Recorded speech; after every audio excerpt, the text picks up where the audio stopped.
పశ్చిమ బెంగాల్లో భారీ వర్షం పడుతోంది. వాయుగుండం ప్రభావంతో కోల్కతాలో కుండపోత వాన పడుతోంది. దీంతో లోతట్టు ప్రాంతాల్లోకి భారీగా వర్షపు నీరు చేరుకోవడంతో లోతట్టు ప్రాంతాలు జలమయమవుతున్నాయి.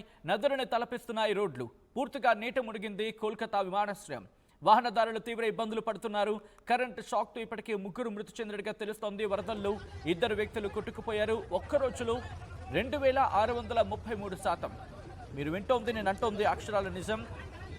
ఏకంగా 3000 శాతం సుమారుగా, అంటే 2633 శాతం అధిక వర్షపాతం నమోదవడం ప్రస్తుతం అక్కడ పరిస్థితిని అద్దం పడుతుందని చెప్పుకోవాలి.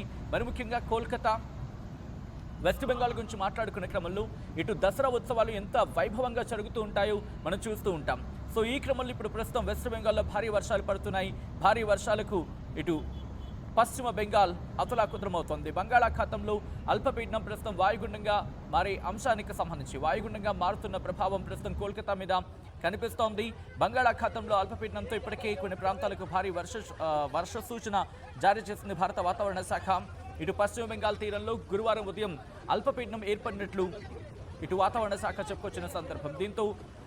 దీనికి తోడు అరేబియా సముద్ర తీరం నుంచి ఛత్తీస్గఢ్ మీదుగా బంగాళాఖాతంలో అల్పపీడన ప్రాంతం వరకు కూడా ఒక ద్రోణి విస్తరించి ఉంది. దీంతో శుక్రవారం, శనివారం, ఆదివారం ఈ 3 రోజుల్లో కూడా తెలంగాణతో సహా మరికొన్ని ప్రాంతాలకు భారీ వర్ష సూచనట్టు చెప్పుకొచ్చిన సందర్భం. అయితే పశ్చిమ బెంగాల్ గురించి మాట్లాడుకునే ప్రయత్నం చేస్తే పశ్చిమ బెంగాల్లో భారీ వర్షాలు పడుతున్నాయి. ఈ భారీ వర్షాల కారణంగా ప్రస్తుతం లోతట్టు ప్రాంతాల్లోకి భారీగా వర్షపు నీరు చేరుకుంటోంది. మరి ముఖ్యంగా కోల్కతా ఎయిర్పోర్టులో ఈ ఫ్లైట్స్ విషయంలో కాస్త స్కెడ్యూలింగ్లో కాస్త ప్రాబ్లం తలెత్తుతోంది. ఎందుకంటే భారీ వర్షాల నేపథ్యంలో ప్రస్తుతం అక్కడ అటువంటి పరిస్థితి ఉంది. ఇప్పటికీ 8 మంది వర్షాల కారణంగా మృతి చెందినట్టుగా తెలుస్తోంది.